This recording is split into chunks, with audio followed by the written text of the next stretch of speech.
First law क्या बोलता है? फर्स्ट लॉ सेज कि बॉडी पे लगने वाला नेट फोर्स कितना होगा? 0 होगा। मतलब अगर बॉडी पे लगने वाला नेट फोर्स 0 हो तो ये किस कैटेगरी के अंडर आता है? ये फर्स्ट लॉ की कैटेगरी के अंडर आता है। इट डज नॉट मीन कि फोर्स 0 होगा, ध्यान रखना। जैसे मान लो हमारे पास एक बॉडी है, ये हमारे पास बॉडी है और इस पे 10 न्यूटन फोर्स लग रहा है, ये फर्स्ट लॉ नहीं है, कारण इसके ऊपर फोर्स काम कर रहा है। बट अगर हम लोग इसका डायग्राम ऐसे बनाएं कि इस पे एक फोर्स काम कर रहा है 10 न्यूटन एंड एक 10 newton, another 30 newton, another 30 newton, देखा जाए तो इस वाले केस में बॉडी पे there are 4 forces acting simultaneously, एक साथ 4 फोर्स काम कर रहे हैं। बट यहाँ पे फोर्स की बात नहीं हो रही। First law is not about force, is about net force. ऐसे वाले केस में नेट फोर्स की वैल्यू कितनी होगी बेटा? ये आएगा 0। और ये एप्लीकेशन है किसका? फर्स्ट लॉ का। सो हमें समझने की जरूरत है, अगर किसी बॉडी पे नेट फोर्स की वैल्यू 0 आती है तो वो फर्स्ट लॉ की कैटेगरी में आता है, अगर नेट फोर्स 0 नहीं आता तो वो सेकंड लॉ की कैटेगरी में आता है। So let us move to now second law. अगर आपको इतनी मेरी बात समझ में आ गई होगी तो ये सेकंड लॉ आपको समझ में आ जाएगा। जैसे हमारे पास एक बॉडी है, इट्स अ बॉडी और इसका मास m है और ये फ्लोर पे रखी है। जब भी हम पढ़ेंगे ना, फ्लोर का सिंबल मैं ऐसे बनाऊंगा। जब मैंने ऐसे बना दिया इसका मतलब है फ्लोर है। कई बार यहाँ पे ना गैप दिखाते होते हैं जिससे बॉडी और फ्लोर अलग अलग दिखाई दे। इट डज नॉट मीन के बॉडी और इसके बीच में गैप है। सच में body is completely placed on the floor, पर दिखाने का तरीका है कि हम बीच में गैप दिखाते हैं। मैं पहले से इसलिए बता रहा हूँ क्योंकि हम लोग इस चैप्टर में बहुत सारे डायग्राम बनाने वाले हैं, हंड्रेड्स ऑफ डायग्राम बनाएंगे और वो सेम टाइप से बनाएंगे। जब भी मैंने ऐसे बनाया इसका मतलब फ्लोर है और ये बॉडी है। ऐसे वाले केस में बॉडी के ऊपर mg काम कर रहा है। अभी मैं आपको बाद में पढ़ाऊंगा थर्ड लॉ, थोड़ा तो आपको आता है तो मैं समझ सकता हूं कि आप ये बात समझ पा रहे होंगे। बॉडी पे काम करेगा mg डाउन एंड ये फ्लोर लगाएगा बॉडी के ऊपर रिएक्शन अप, और बॉडी के ऊपर नेट फोर्स आएगा 0। अगर नेट फोर्स 0 आएगा तो ये कौन से लॉ को फॉलो करा रहा है? ये फर्स्ट लॉ। यहाँ पे थर्ड लॉ भी लग रहा है लेकिन अभी हम थर्ड की बात नहीं कर रहे, बट कम से कम ये फर्स्ट लॉ है। लेकिन अगर हम इस वाली बॉडी को फ्री छोड़ दें, फ्री, अब फ्री में क्या होगा?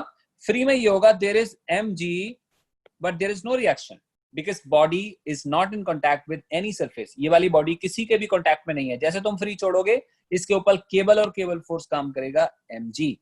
इसका मतलब in this case net force is not equal to 0 but it is equal to what?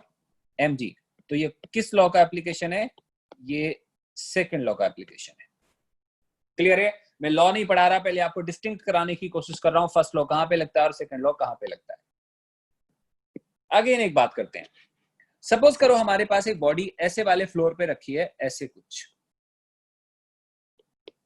और ये फ्लोर है। हमें मालूम है ये फर्स्ट लॉ है, लेकिन हमने क्या करा, इस वाले प्लेन को थोड़ा सा टिल्ट कर दिया और हम अज्यूम करके चलते हैं कि फ्रिक्शन 0 है। ऐसा अभी हम मान के चल रहे हैं कि देयर इज नो फ्रिक्शन। तो अगर हम ऐसे वाले बॉडी को इसके ऊपर प्लेस करते हैं तो क्या होगा? बॉडी रखी रहेगी कि नीचे को आएगी? एक्चुअली ये बॉडी नीचे को फॉल करेगी, यहाँ पे स्लाइड करेगी। अगर बॉडी स्लाइड करेगी तो ग्रेविटी काम कर रही है इस पे नीचे mg, बट ग्रेविटी का कोई ना कोई कंपोनेंट, वेक्टर का रेजोल्यूशन मैंने आपको पढ़ाया था, ग्रेविटी का कोई ना कोई कंपोनेंट इस डायरेक्शन में आएगा जो बॉडी को यहाँ रुकने नहीं देगा, बट क्या करेगा? बॉडी को खींचने की ट्राई करेगा। ऐसे वाले केस में बॉडी मूव करेगी और हम क्या बोलेंगे? ये सेकंड लॉ है। आई थिंक इतना क्लियर है? गुड। अगर मैं आपसे ऐसे बोलूं कि हमारे पास एक पुली है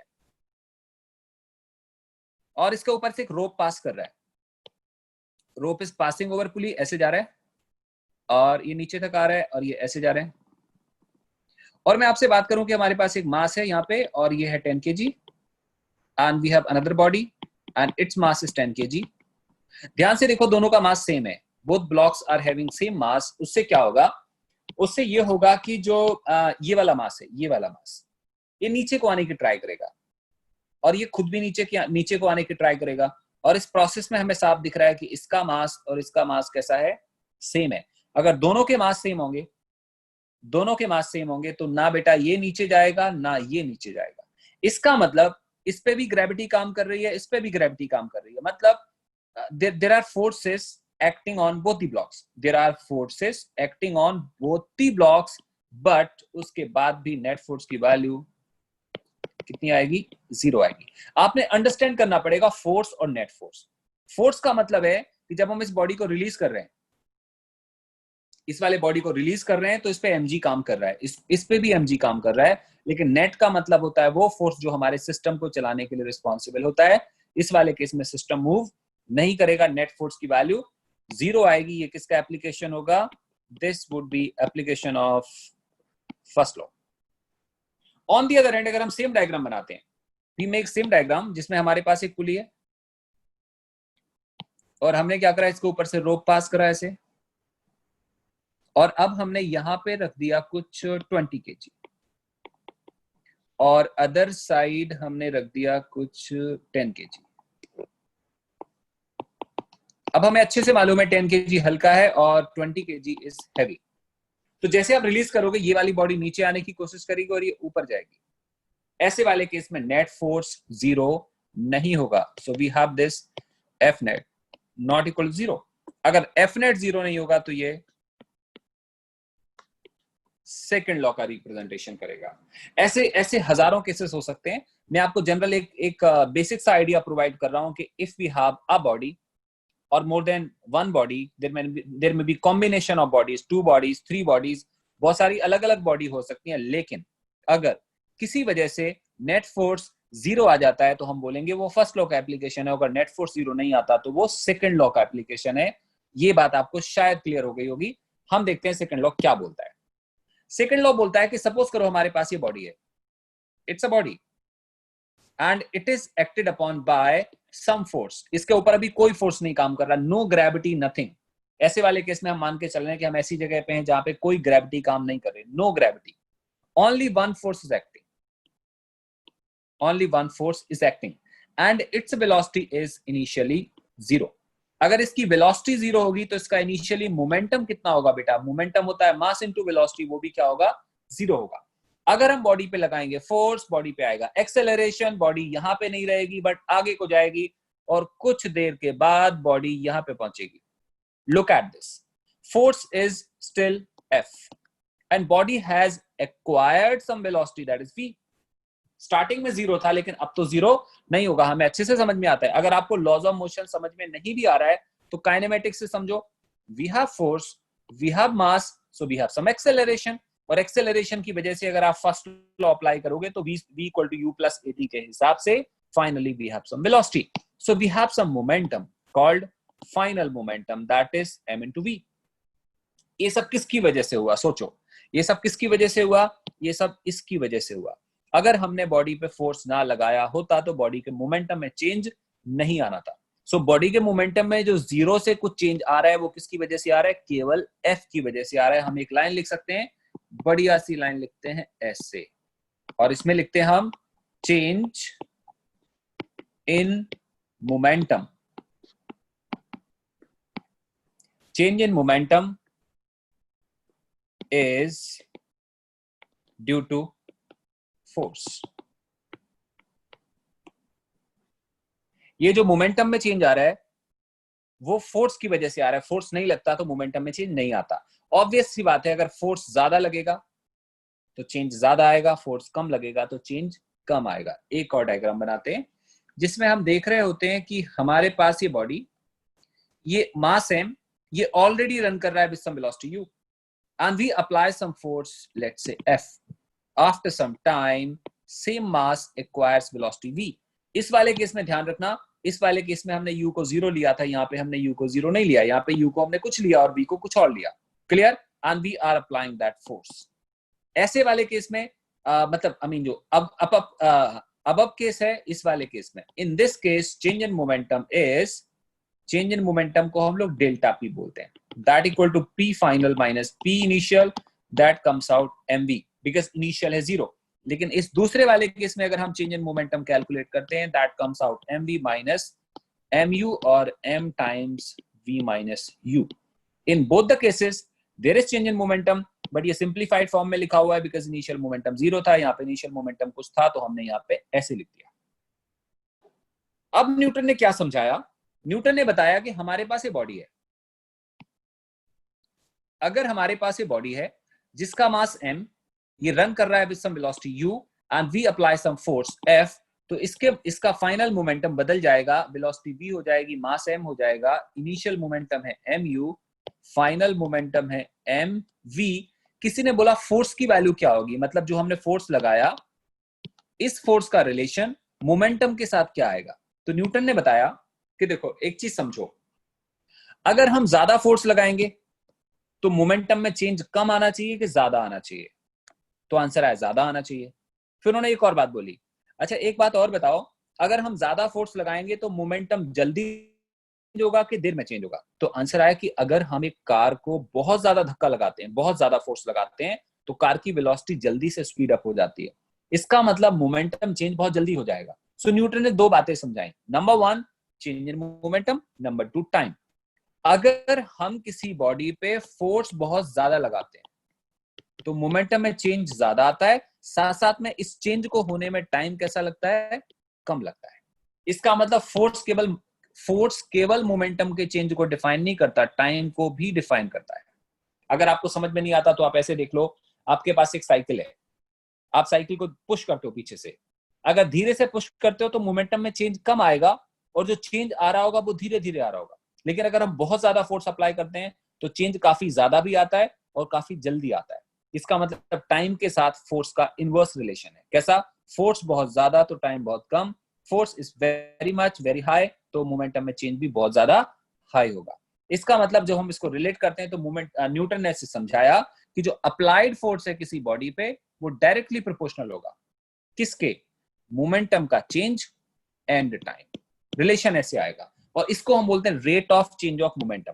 जब भी कभी टाइम नीचे आ जाता है इसको हम रेट वर्ड यूज करने लगते हैं, it is called rate of change of momentum या time rate of change of momentum. अलग अलग ऑथर अलग अलग टाइप से समझाते हैं, मैं सिंप्लीफाइड लैंग्वेज में समझाऊंगा हमेशा, मेरी लैंग्वेज के हिसाब से it is called rate of change of momentum.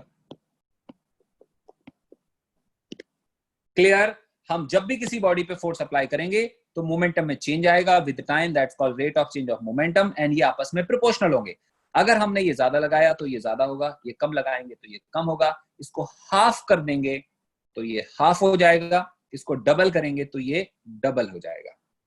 अब फाइट आती है प्रोपोर्शनैलिटी हटाने की। In whole physics we have some proportionality sign, now we remove, जैसे हम इसको रिमूव करते हैं वी गेट सम कांस्टेंट, तो उसके हिसाब से हमारे पास रिलेशन आता है this F equal to a constant K into delta P divided by delta T।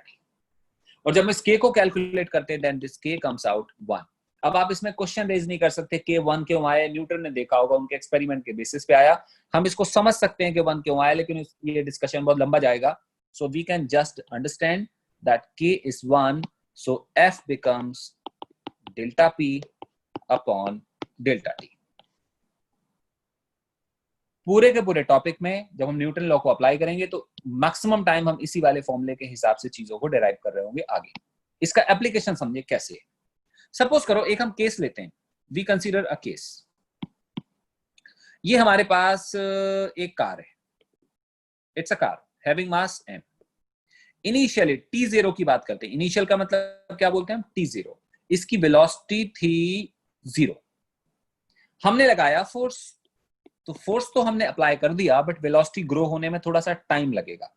Force is push और pull applied on body, but due to this push और pull body के मोमेंटम में चेंज आएगा, और body का momentum suddenly change नहीं आएगा बेटा, धीरे धीरे चेंज आएगा। अभी कितना है, 0 है, फिर थोड़ा और ज्यादा, कुछ देर के बाद हम यहां पहुंच जाएंगे, पहुंच गए हम, और फोर्स कितना लगा रहे हैं हम लोग, F के बराबर, और टाइम हो गया इक्वल टू t1, और इस टाइम पे वेलोसिटी हो गई v1। ध्यान से समझो बेटा, t0 पे वेलोसिटी कितनी, 0, टाइम कितना हो गया t1, वेलोसिटी कितनी हो गई v1। बहुत अच्छी बात है, अभी भी हम फोर्स लगाते जा रहे हैं और हम पहुंच गए यहां पे, और फोर्स अभी भी F लग रहा है, वेलोसिटी हो गई v2, और टाइम कितना हो गया बच्चा, टाइम हो गया t2। कोई बोलता है ऑब्जर्व करो, कहां पे ऑब्जर्व करें, बिटवीन t1 एंड t2। इसका क्या मतलब है? इसका मतलब है तुमने पहले की बात नहीं करनी, तुमने बाद वाली बात नहीं करनी। You have to talk between this and this. आपको पता है जब हम इसके और इसके बीच में बात करेंगे तो इनिशियल किसको बोलेंगे? इनिशियल अब हम इसको नहीं बोलेंगे, इनिशियल बोलेंगे इसे, और फाइनल किसको बोलेंगे? फाइनल बोलेंगे इसको। समझ में आ गया? तो किसी ने बोला कि सर आप समझाओ कि फोर्स का फॉर्मूला कैसे आएगा, तो मैं बोलूंगा बहुत आसान, अभी तो समझाया था, F equal to delta P upon delta T. Delta P का क्या मतलब होता है? डेल्टा का मतलब होता है चेंज, और चेंज हमेशा होता है final minus initial, that is P2 minus P1 upon delta T का मतलब होता है टाइम गैप। टाइम गैप को कैसे समझेंगे?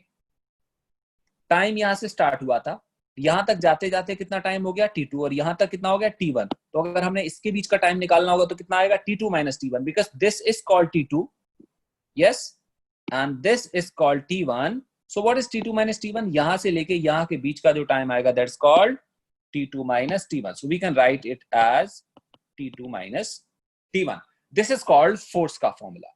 ध्यान से देखो, फोर्स एक्चुअली स्केलर क्वांटिटी नहीं है, force is actually a vector quantity. हम लोग ने क्या करा, आसान समझने के लिए मैंने इसको स्केलर फॉर्म में लिख दिया, इनको भी स्केलर फॉर्म में लिख दिया, बट अगर प्रॉपर लिखें तो फॉर्मूला क्या आएगा? फॉर्मूला आएगा F का vector is equal to P2 vector minus P1 vector divided by T2 minus T1। Understand करो, बहुत बार यहाँ पे हम T2 माइनस T1 लिखेंगे, बहुत बार हम यहाँ पे सिंपल T भी लिख देंगे, और P2 minus P1 divided by T। ऐसा क्यों लिखा? ऐसा हम इसलिए लिखेंगे बहुत बार, सपोज करो अगर हमें सिचुएशन ऐसे ना गिवन होती, in this case we are given T1 and T2, अगर ऐसे ना दिया होता, हमें सिंपल दिया होता कि यहां से लेके यहां तक जाने का टाइम है T, इसका मतलब यहां से इधर तक जाने का टाइम T का मतलब क्या हुआ? इसका मतलब हुआ T2 और T1 का जो डिफरेंस होगा वो क्या है? T है। तो बहुत बार जब ऐसे गिवन होगा तब हम ऐसे लिखेंगे P2 minus P1 divided by T। Careful रहना है, फिर आप आंसर निकाल पाएंगे। हम 3 केस करते हैं, उसके बाद देखते हैं, आपको कोई डाउट है तो हम बाद में डिस्कशन करेंगे, पहले हम 3 केसेस करते हैं, बहुत ध्यान से समझो। केस नंबर 1, केस नंबर 1, हमारे पास एक कार है और उसका मास है 100 kg, और ये रन कर रही है कोई 10 मीटर पर सेकेंड से, और हम लोग ने अप्लाई करा फोर्स, और उसके बाद हमारी सेम कार रन कर रही है कोई 20 मीटर पर सेकेंड से, और इस प्रोसेस में यहां से लेके यहां तक का जो टाइम लग गया वो है कोई 10 सेकेंड। मतलब हमारे कार की रफ्तार और स्पीड 10 मीटर पर सेकेंड से बढ़ के कितना हो गया? 20 मीटर पर सेकेंड हो गया। कितने देर में? 10 सेकेंड में। अभी किसी ने बोला फाइंड अप्लाइड फोर्स। क्या आपको लगता है यहाँ पे कोई फोर्स लग रहा होगा? अंडरस्टैंड करो बेटा, फिजिक्स में ना आंख बंद करके सॉल्व नहीं करना होता। जनरली हम क्या करते हैं, किसी ने बोला फाइंड अप्लाइड फोर्स, हमने लगाया फॉर्मूला, बिना सोचे समझे आंसर निकाल दिया और कहा देखो ठीक हो गया। लग गया तो ठीक है, नहीं तो तुक्का। ऐसा होता है, तो ऐसे नहीं करना। We have to understand. यहाँ पे क्या लिखा है? फाइंड अप्लाइड फोर्स मींस हमने चेक करना है क्या यहाँ फोर्स लग रहा है। तो आंसर आएगा हाँ सर। देखो स्टार्टिंग में मोमेंटम कम है, बाद में मोमेंटम बढ़ रहा है बिकॉज वेलोसिटी इंक्रीज हो रही है, और कभी भी बॉडी के मोमेंटम में चेंज आएगा तो that can be changed only if some force is applied. If no force is applied that means body के मोमेंटम में चेंज नहीं आ सकता। अगर बॉडी के मोमेंटम में चेंज आ रहा है तो हमने कोई ना कोई फोर्स पक्का अप्लाई करा होगा। हम चेक करते हैं कितना अप्लाई करा होगा। So we have this relation and that is F equal to same P2 minus P1 divided by time, and that equal to P2 m into V2 minus m into V1 divided by time, that equal to m common ले लेते हैं बेटा, T भी common आ जाएगा, यहाँ पे क्या आएगा? V2 minus V1। बहुत अच्छी बात है। m was 100, T was 10, it was 20 minus 10, check करो एक बार data. This is V1, this is V2, mass is this much, time is 10 seconds. So this comes out what? This is 10 multiplied by 10 is equal to what? 100 Newton. एक बार फिर से देखो बेटा, ये हमारी car है, यहां से यहां पहुंच गई, velocity was 10, now it is 20, time is 10 seconds, somebody says find force, we applied relation and we got answer. एक काम करते हैं,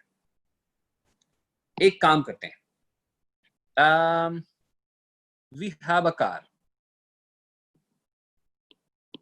car, case 2, and running with velocity 10 meter per second. Mass is 100 kg. After some time, car is same, but velocity is 20 meter per second and time is 10 second. बेटा ध्यान से देखो, ध्यान से, मैंने आपसे बोला रटना नहीं है, समझना है। यहां देखो, देखो सेम केस है, कार सेम है, वेलोसिटी भी सेम है, कार सेम है, वेलोसिटी भी सेम है, फर्क इतना है डायरेक्शन बदल गया। अगर डायरेक्शन बदल जाती तो एक्चुअली वेलोसिटी सेम नहीं होती। फिर इस केस में अगर इस राइट साइड है, उस केस में लेफ्ट साइड है, तो हम क्या बोलेंगे, स्पीड सेम है but velocity has changed, time same है। I have taken the similar copy of first case. First case में जो जो दिया हुआ है आई हैव टेकन सेम, बस थोड़ा सा चेंज कर दिया। चेक करो, एवरीथिंग इज सेम बेटा, car is same, velocity same, car same, velocity same, time same. मैं बार बार बोल रहा हूँ वेलोसिटी सेम, बट एक्चुअली क्या है, speed same, velocity is different. Magnitude 20 है लेकिन डायरेक्शन बदल गया, मींस वेलोसिटी चेंज हो गई। सबसे पहले लगाओ कॉमन सेंस, और मैं आपसे पूछूं कि सपोज करो इस वाले केस में, केस 1 में जो फोर्स आ रहा था उसको हम F1 बोल रहे हैं, मान लो F1 बोल रहे हैं, और इस केस में जो फोर्स आएगा सपोज करो मैं उसको F2 बोल रहा हूं। ये सॉल्व करके मैं बाद में दिखाऊंगा, पहले कॉमन सेंस से आंसर निकालो। न्यूमेरिकल वैल्यू मत सॉल्व करो, कॉमन सेंस से आंसर बताओ। F2 ज्यादा होगा F1 से, F2 कम होगा F1 से, या F2 और F1 सेम आएंगे। F1 था ये वाला force first case, and F2 is second case. इस केस में लगने वाला फोर्स ज्यादा होगा या प्रीवियस केस में लगने वाला फोर्स ज्यादा होगा इस वाले केस में, या दोनों में सेम होगा? अपने अपने आंसर अपने अपने पास रखो पहले। आपको बताने की जरूरत नहीं है, यू कीप विद यू, और उसके बाद हम डिस्कशन करेंगे इसका, ठीक है? ये मेरा आपसे क्वेश्चन मार्क है, ये this is the question mark. मैं आपसे पूछ रहा हूं कि इसमें से क्या सही है। यहां लिख देता हूं मैं, if force is F2, then तुमने बताना है कि क्या सही है। Now let us start. अब हम स्टार्ट करते हैं। स्टार्ट कैसे करेंगे? सबसे हम पहले बात करेंगे इनिशियल मोमेंटम की। एक बात ध्यान से देखो, अगर इस वाले डायरेक्शन को राइट पॉजिटिव बोलेंगे तो इसको हमने क्या बोलना पड़ेगा, नेगेटिव बोलना पड़ेगा। और मोमेंटम वेक्टर क्वांटिटी है तो हमने प्रॉपर साइन कंसीडर करना पड़ेगा। सो पी इनिशियल क्या आएगा, mass into velocity, that equal to 100 multiplied by 10 comes out 1000 kg metre per second. Now we talk about this second one.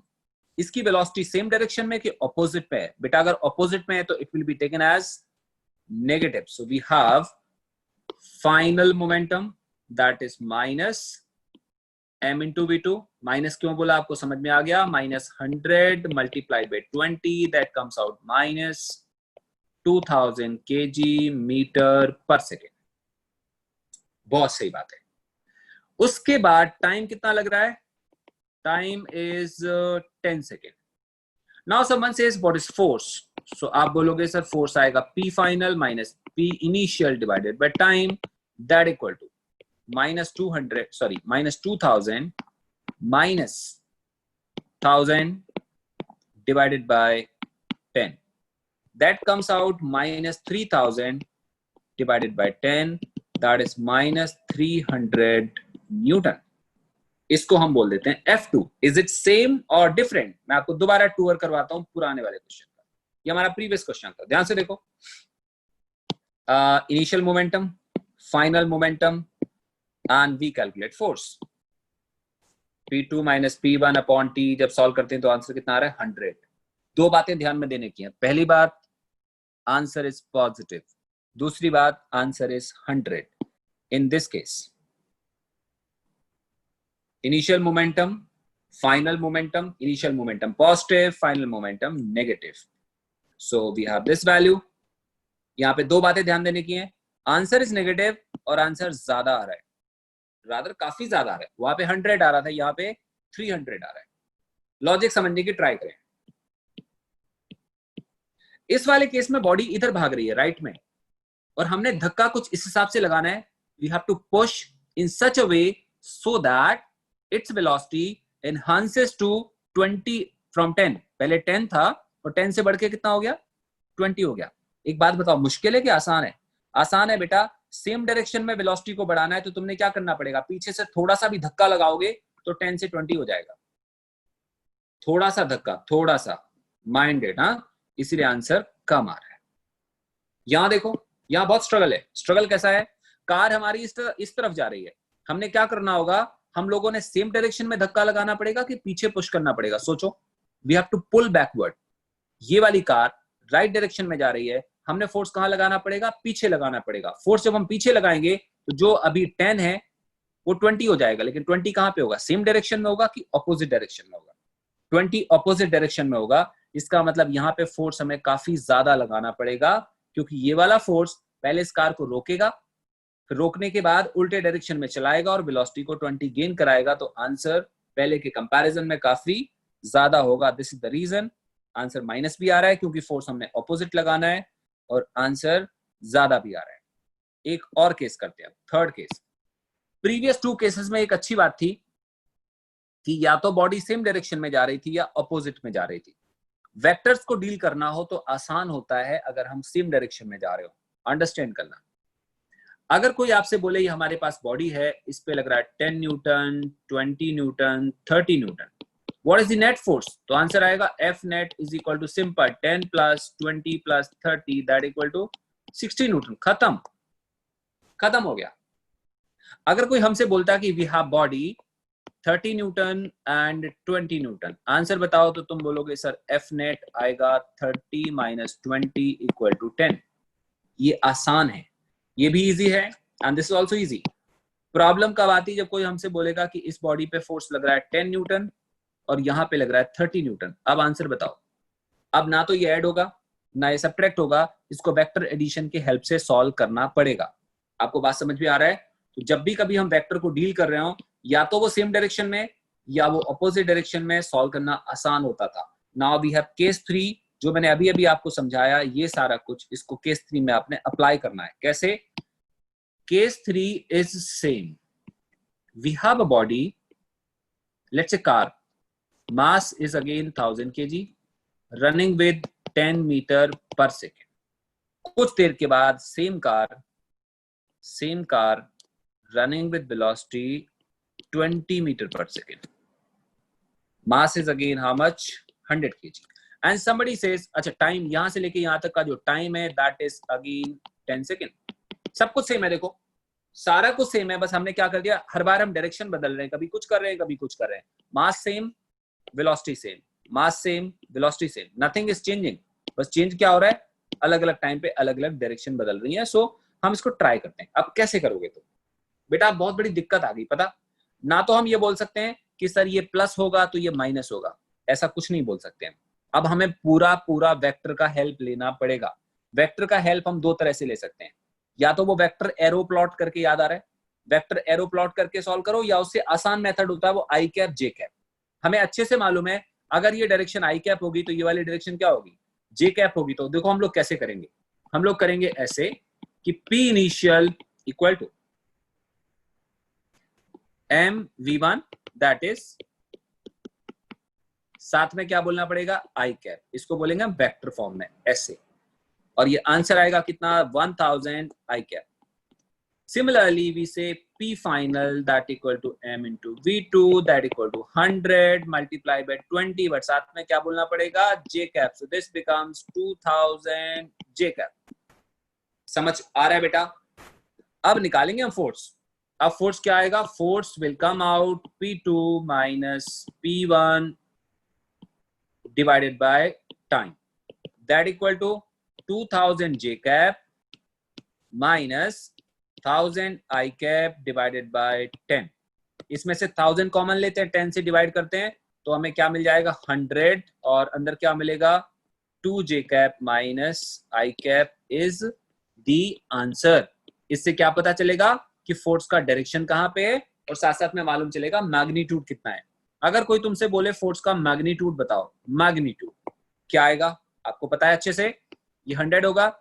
इसका मैग्नीट्यूड निकालेंगे और वो क्या निकलेगा, वो निकलेगा अंडर रूट में जे के कोफिशिएंट का स्क्वायर मतलब 2 का स्क्वायर प्लस आई का कोफिशिएंट कितना है -1 उसका square, and this becomes what 100√5 newton is the magnitude of force acting on the body.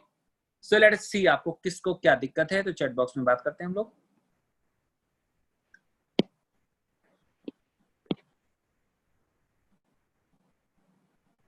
Okay बेटा, अपने अपने रिस्पॉन्सेस दो जल्दी जल्दी से।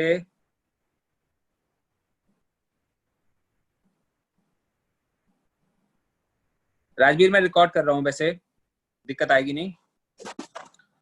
Okay right.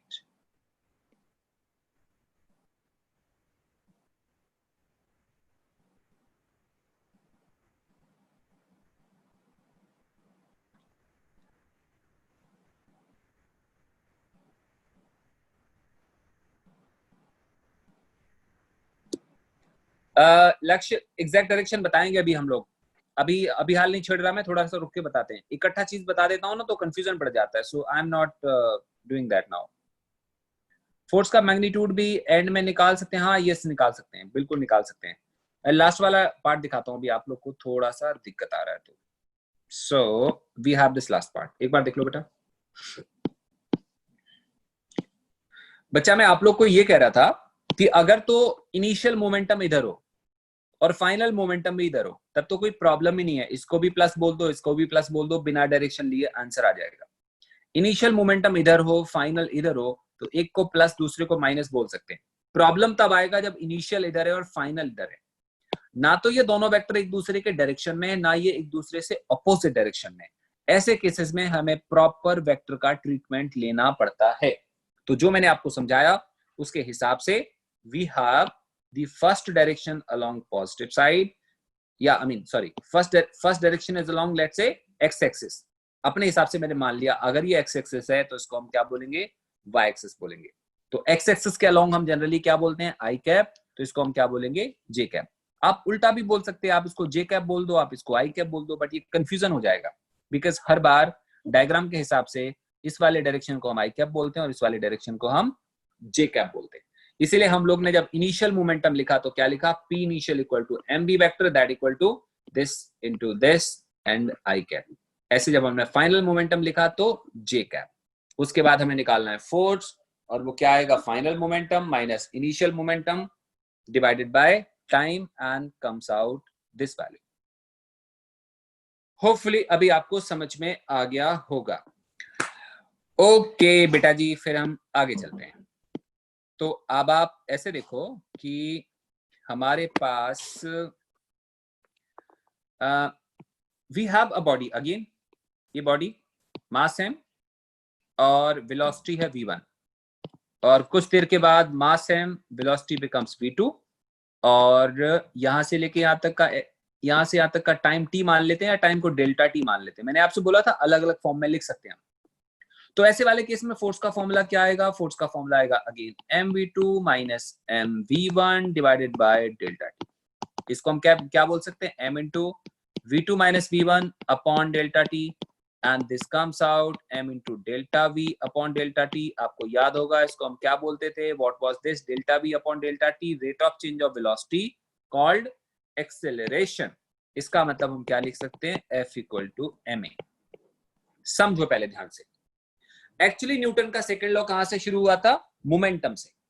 सबसे पहले न्यूटन ने मोमेंटम समझाया, फिर उन्होंने मोमेंटम के चेंज की बात करी, फिर उन्होंने मोमेंटम का चेंज विद टाइम की बात करी कि how much momentum is changing with time, that's called rate of change of momentum. अगर हम इसको आगे एडवांस करके देखते हैं तो हमारे पास ये रिलेशन आ जाता है। इसका मतलब क्या समझ आया बेटा, इसका मतलब F equal to delta P upon delta T और F इक्वल टू ma दोनों अलग अलग रिलेशन नहीं है, बोथ आर सेम रिलेशन, बस लिखने का तरीका डिफरेंट है। यहाँ पे हम मोमेंटम के टर्म्स में लिख रहे हैं और यहाँ पे हम मास इनटू एक्सेलरेशन के टर्म्स में लिख रहे हैं, बट दोनों में आंसर सेम आएगा। सवाल ये आता है कब कौन सा फॉर्मूला अप्लाई करेंगे? जब तो हमें दिया होगा कि इनिशियल मोमेंटम इतना है, फाइनल मोमेंटम इतना है, टाइम इतना है, आंसर बताओ, तब हम ये लगाएंगे। लेकिन अगर हमसे बोला कि हमारी बॉडी का mass is this much, body has this much acceleration, बताओ फोर्स कितना लगेगा, तब हम ये वाला नहीं लगाएंगे, तब हम ये वाला अप्लाई कराएंगे। एप्लीकेशन तो आपको समझ में आ जाएगा, बट फॉर्मूले समझ में आने जरूरी है।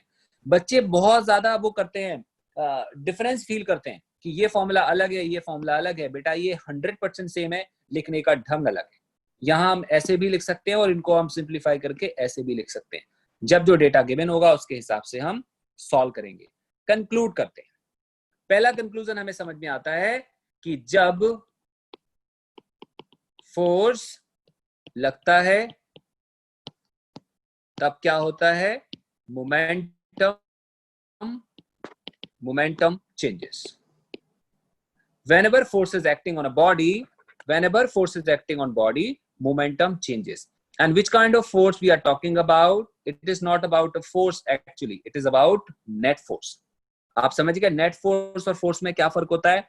कई बार एक बॉडी पे बहुत सारे फोर्स काम करते हैं, लेकिन नेट फोर्स कितना आता है? 0 आता है। तो जो बातें यहाँ पे हो रही है, जब फोर्स लगता है, मैंने आपसे बोला ये फोर्स का क्या मतलब हुआ यहाँ पे? Net force. जब भी बॉडी पे नेट फोर्स लगता है तो मोमेंटम चेंज होता है। एक बात हमें समझ आ गई? And body has acceleration.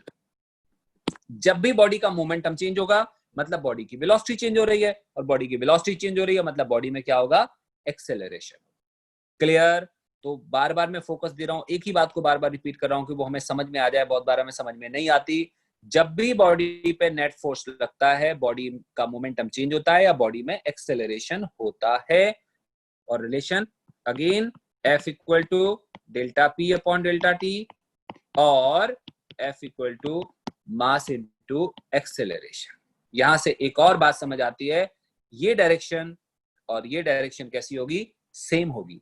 और ये डायरेक्शन और ये डायरेक्शन कैसी होगी? सेम होगी। ध्यान रखना, इसको कभी मोमेंटम मत बोलना, इसको क्या बोलना है?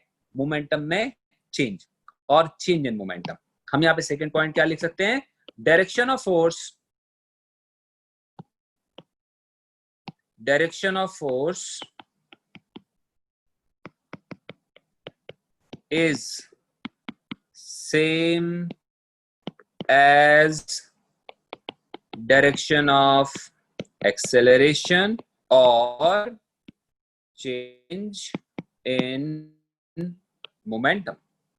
मतलब मोमेंटम में चेंज जिस डायरेक्शन में होगा या एक्सेलरेशन जिस डायरेक्शन में होगा, फोर्स की डायरेक्शन वही होगी। ओवर अ पीरियड प्रैक्टिस करते रहेंगे, आपको ये न्यूमेरिकल के टाइम पे सब समझ में आना शुरू होगा कि मैं आपसे क्या क्या अलग अलग बातें बोल रहा हूं।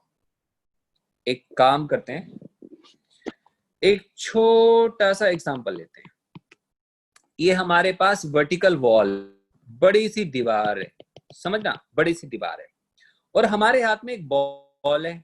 फील करो, आपने एक हाथ में बॉल ले रखी है। बॉल का मास कोई 0.1 kg।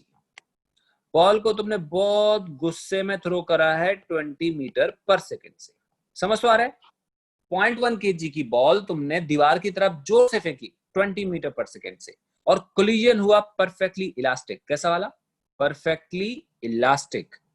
और इलास्टिक में पता क्या होता है? एनर्जी का लॉस नहीं होता, बाद में समझेंगे, वो भी कोलिजन का अलग से टॉपिक है। तो जैसे इलास्टिक कोलिजन होगा, ये बॉडी टकराएगी और वापस लौटेगी, और वापस लौटती है रफ्तार से, मतलब वापस आती है 20 मीटर पर सेकेंड से। किसी ने पूछा क्या हुआ, तो मैं बोलूंगा पता क्या हुआ? इस वाले दीवार ने इस पे धक्का लगाया। अब न्यूटन का सेकंड लॉ हमने नहीं पढ़ा, लेकिन थोड़ा सा आता है तो हम उसको डिस्क्राइब कर सकते हैं। इस वाली बॉल ने इस पे धक्का लगाया और इस वाली दीवार ने इस पे क्या लगाया? रिएक्शन फोर्स लगाया होगा। कहां पे लगाया होगा? ऑपोजिट डायरेक्शन में। इसकी वजह से इसका जो मोमेंटम है या इसकी जो रफ्तार है वो बदल के कैसी हो गई?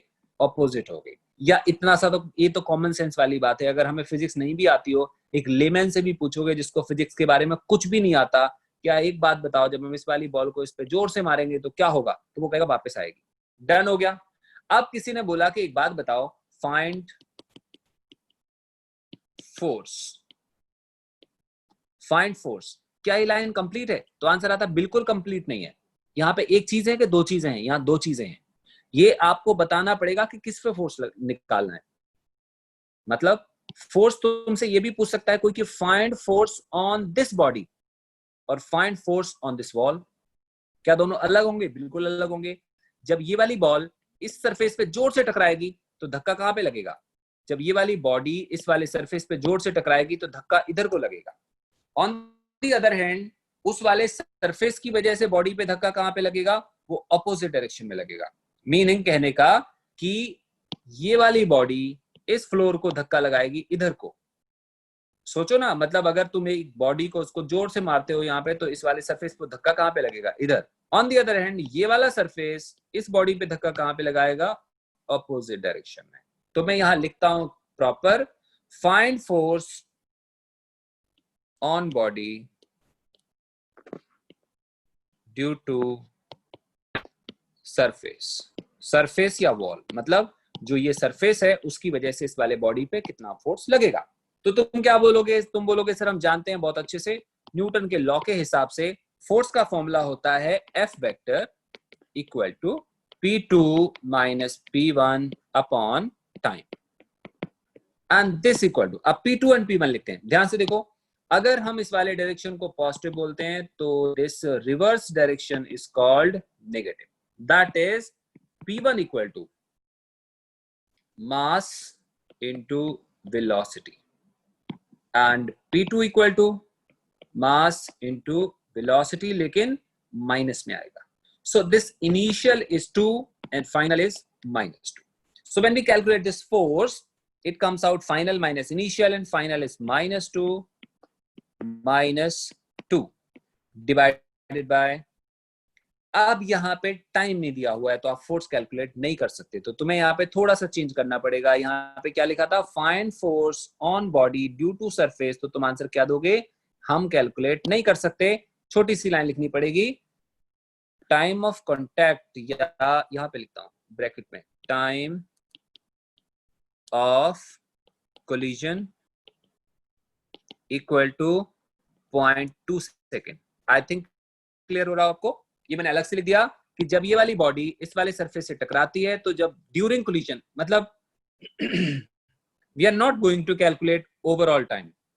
हमने कौन सा टाइम कैलकुलेट करना है? जब ये वाली बॉडी इस सरफेस से टकराएगी, मतलब जितनी देर तक ये बॉडी इसके कांटेक्ट में होगी हमने वो टाइम कैलकुलेट करना है, और वो यहाँ पे कितना दिया? 0.2 second. So we place this time as 0.2. This comes out -4 divided by 0.2. This comes out -20 Newton. Minus का मतलब हमने इस वाले डायरेक्शन को पॉजिटिव लिया था, तो माइनस का मतलब क्या हुआ? ये वाला डायरेक्शन। और हमें ऑलरेडी मालूम है, मैंने आपको स्टार्टिंग में बताया था कि जब ये वाली बॉडी इस फ्लोर से टकराएगी तो ये वाला फ्लोर इस वाली बॉडी पे रिएक्शन फोर्स कहां लगाएगा? ऑपोजिट डायरेक्शन में। और ऑपोजिट को हमने क्या बोला? माइनस। और मैथमेटिकली जब सॉल्व करा तो आंसर क्या आ रहा है? माइनस आ रहा है। इसका मतलब हुआ अगर हमें बॉडी का इनिशियल और फाइनल मोमेंटम गिवन हो तो हम फोर्स का मैग्नीट्यूड कैलकुलेट कर सकते हैं। अगर फोर्स का मैग्नीट्यूड गिवन हो और इनिशियल मोमेंटम गिवन है तो हम फाइनल मोमेंटम कर सकते हैं। मतलब ऐसे हम बहुत सारे परम्यूटेशन कॉम्बिनेशन से अलग अलग चीजें कैलकुलेट कर सकते हैं। Let us observe one more thing. Suppose करो कोई हमसे बोलता है एग्जाम्पल में कि हमारे पास एक बॉडी है, we have this body, mass is 10 kg. इस पे कोई भी फोर्स काम नहीं कर रहा, we apply just single force that is 200 Newton. क्या होगा? ये होगा कि जब हम इस वाली बॉडी को खींचना स्टार्ट करेंगे तो ये बॉडी यहां नहीं रहेगी, इसके मोमेंटम में चेंज आएगा, बॉडी यहां से शिफ्ट होगी, बॉडी यहां पहुंच जाएगी और इसकी वेलोसिटी बदल रही होगी। हमसे कहा जाता है find acceleration of body. Someone says find acceleration of body. क्या करेंगे अब हम लोग बोलेंगे कि न्यूटन के सेकंड लॉ के हिसाब से अभी हमने पढ़ा था F is equal to mass into acceleration. What is force? That is 200. What is mass? That is 10 into A. What is A? 20 meter per second square. आसान समझ में आ गया होगा। एक काम और करते हैं, we have the same body 10 kg, अभी हमने फोर्स लगाया 200 न्यूटन, और हमने एक फोर्स लगाया 100 न्यूटन, और कोई बोलता है फाइंड एक्सेलरेशन। इस क्वेश्चन और प्रीवियस क्वेश्चन में ज्यादा फर्क नहीं है, बस एक ही फर्क है, न्यूटन का सेकंड लॉ फोर्स पे काम नहीं करता, बट किस पे काम करता है, नेट फोर्स पे काम करता है। तो हमें क्या लिखना पड़ेगा, एक्चुअली हमें लिखना पड़ेगा net force is equal to mass into acceleration, and what is net, 200 minus 100 is equal to 10 into a, और यहां से ए कितना आएगा, 100 divided by 10, that comes out 10 metre per second square.